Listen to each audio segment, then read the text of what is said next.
जय हिंद साथियों। Current knowledge YouTube channel पर आप सभी का स्वागत है। आज हम 14 जून 2022 के इम्पोर्टेंट करंट अफेयर्स के बारे में जानेंगे। इस वीडियो की पीडीएफ आप हमारे टेलीग्राम ग्रुप से डाउनलोड कर सकते हैं। टेलीग्राम ग्रुप की लिंक वीडियो को डिस्क्रिप्शन में है। ठीक है, चलिए वीडियो को स्टार्ट करते हैं। आज का हमारा पहला क्वेश्चन है, हाल ही में IWF युवा विश्व चैंपियनशिप में पुरुषों की 55 किलोग्राम स्पर्धा में भारत के किस भारोत्तोलक ने स्वर्ण पदक जीता है? तो इसका सही आंसर है गुरु नायडू सेनापति। IWF विश्व युवा चैंपियनशिप में गुरु नायडू सेनापति स्वर्ण पदक जीतने वाले पहले भारतीय भारोत्तोलक बन गए हैं। इस 16 वर्षीय भारोत्तोलक ने 55 किलोग्राम भार वर्ग में 230 किलोग्राम के कुल प्रयास के साथ स्वर्ण पदक अपने नाम किया है। ठीक है, IWF का फुल फॉर्म होता है इंटरनेशनल वेट लिफ्टिंग फेडरेशन। इसकी स्थापना 1905 में हुई थी और इसका हेडक्वार्टर लुसाने में है, जो कि स्विट्जरलैंड में है। ठीक है, याद रखिएगा। चलिए बढ़ते हैं नेक्स्ट क्वेश्चन की ओर। हाल ही में जून 2022 में पहली बार फीफा नेशंस कप के लिए किस देश ने क्वालिफाई किया है? तो दोस्तों, भारत ने पहली बार फीफा नेशन कप के लिए क्वालिफाई किया है। ठीक है, याद रखिएगा। भारत ने नेशन सीरीज 2022 प्लेऑफ में कोरिया गणराज्य और मलेशिया को हराकर पहली बार फीफा नेशंस कप 2022 के लिए क्वालिफाई किया है। ठीक है, चलिए बढ़ते हैं नेक्स्ट क्वेश्चन की ओर। हाल ही में कोच्चि, जो कि केरल में है, वहाँ पर कैंसर अनुसंधान केंद्र का उद्घाटन किसने किया? तो उसका सही आंसर है पिनाराई विजयन। दोस्तों, केरल के मुख्यमंत्री पिनाराई विजयन ने यहाँ एक कैंसर निदान और अनुसंधान केंद्र का उद्घाटन किया है, जो व्यापक कैंसर निदान सेवाओं के लिए देश की पहली ऑन्कोलॉजी प्रयोगशाला है। ठीक है, याद रखिएगा। केरल की कैपिटल तिरुवनंतपुरम है और केरल के गवर्नर आरिफ मोहम्मद खान है। ठीक है, याद रखिएगा। चलिए बढ़ते हैं नेक्स्ट क्वेश्चन की ओर। हाल ही में RBL बैंक के नए MD और CEO कौन बने हैं? तो इसका सही आंसर है आर सुब्रमण्य कुमार। आर सुब्रमण्य कुमार को हाल ही में कार्यभार संभालने से अगले 3 साल के लिए RBL बैंक के नए निदेशक और मुख्य कार्यकारी अधिकारी, जिसे CEO भी कहते हैं, के रूप में नियुक्त किया गया है। RBL बैंक की स्थापना 1943 में हुई थी और इसका हेडक्वार्टर मुंबई में है। ठीक है, ये भी याद रखिएगा। चलिए बढ़ते हैं नेक्स्ट क्वेश्चन की ओर।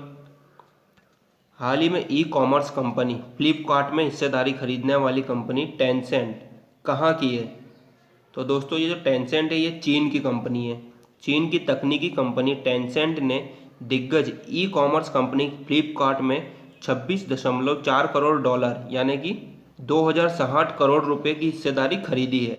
टेंसेंट ने यह हिस्सेदारी अपनी यूरोपियन सब्सिडी के जरिए फ्लिपकार्ट के को फाउंडर बिनी बंसल से खरीदी है। याद रखिएगा। ठीक है, अब चीन के बारे में जान लेते हैं। चीन के कैपिटल बीजिंग है, चीन के सर्वोच्च नेता शी जिनपिंग है और चीन की करेंसी रेनमिनबी है। याद रखिएगा। ठीक है, चलिए बढ़ते हैं नेक्स्ट क्वेश्चन की ओर।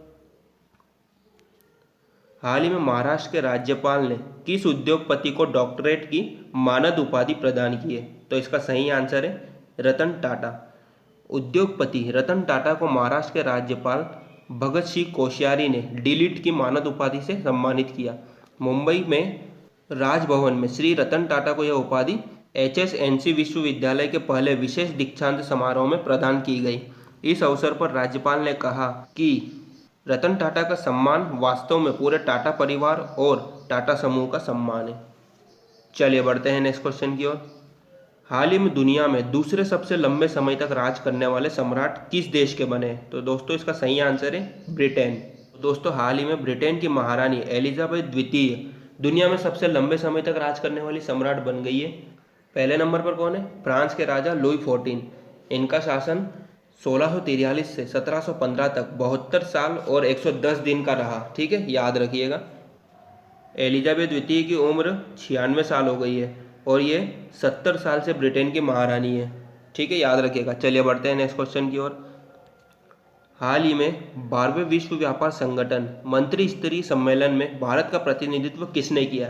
तो ये पीयूष गोयल ने किया है। पीयूष गोयल केंद्रीय वाणिज्य एवं उद्योग मंत्री है और कपड़ा मंत्रालय भी इनके पास ही है। दोस्तों, इस सम्मेलन का आयोजन वर्ल्ड ट्रेड ऑर्गेनाइजेशन के मुख्यालय में किया गया, जो कि जेनेवा में है। वर्ल्ड ट्रेड ऑर्गेनाइजेशन की स्थापना 1995 में हुई थी और इसमें 164 देश सदस्य है। ठीक है, याद रखिएगा। चलिए बढ़ते हैं नेक्स्ट क्वेश्चन की ओर। हाल ही में 74वें शतरंज ग्रैंड मास्टर कौन बने हैं? तो इसका सही आंसर है राहुल श्रीवत्सव। दोस्तों, तेलंगाना के शतरंज खिलाड़ी राहुल श्रीवत्सव इटली के कैटोलिका शतरंज महोत्सव 2022 के दौरान लाइव फीडर रेटिंग में 2500 अंक बनाने के बाद भारत के 74वें ग्रैंड मास्टर बन गए हैं। और भारत के प्रथम चेस ग्रैंड मास्टर कौन थे? विश्वनाथन आनंद, जो कि 1988 में बने थे। ठीक है, याद रखिएगा। चलिए बढ़ते हैं नेक्स्ट क्वेश्चन की ओर। हाल ही में किस केंद्रीय मंत्रालय ने ग्रीन ओपन एक्सेस रूल्स को लॉन्च किया है? तो इसका सही आंसर है विद्युत मंत्रालय। चलिए बढ़ते हैं आगे। अब कल के वीडियो के प्रश्नों का रिवीजन कर लेते हैं।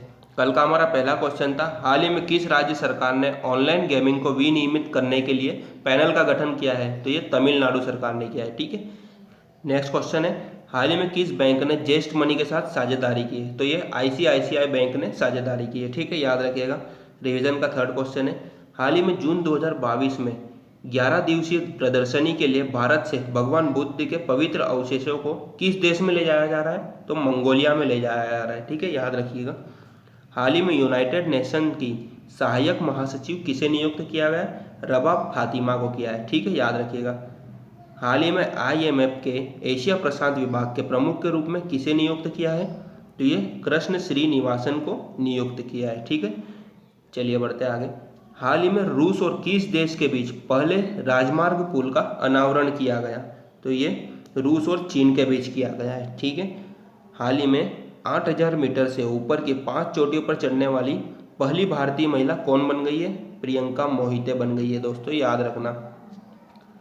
हाल ही में जून 2022 में किस देश ने अनिवार्य मृत्युदंड को समाप्त करने की घोषणा की है? तो ये मलेशिया ने की है दोस्तों। ठीक है, याद रखिएगा। हाल ही में केंद्र सरकार ने किस प्रकार के विज्ञापनों पर रोक लगा दी है? तो सरोगेट विज्ञापन पर रोक लगा दी है। ठीक है, याद रखिएगा। हाल ही में आसियान विदेश मंत्रियों की बैठक की मेजबानी कौन करेगा? भारत करेगा दोस्तों, याद रखिएगा। चलिए बढ़ते हैं आगे। कल मैंने आपसे एक क्विज पूछा था, उसका आंसर देख लेते हैं। क्विज था, अंतर्राष्ट्रीय एल्बिनिज्म जागरूकता दिवस कब मनाया जाता है? तो दोस्तों, इसका सही आंसर है 13 जून को मनाया जाता है। ठीक है, याद रखिएगा। अब आज का आपके लिए क्विज है, विश्व रक्तदाता दिवस कब मनाया जाता है? दोस्तों, इसका 4 ऑप्शन है। सही आंसर आपको कमेंट बॉक्स में टाइप करके बताना है। आशा करता हूँ आपको वीडियो पसंद आया होगा। अगर पसंद आया हो तो प्लीज़ वीडियो को लाइक कीजिए, शेयर कीजिए और ऐसे ही इंपॉर्टेंट करंट अफेयर से अपडेट रहने के लिए हमारे चैनल को सब्सक्राइब कर लीजिएगा। धन्यवाद।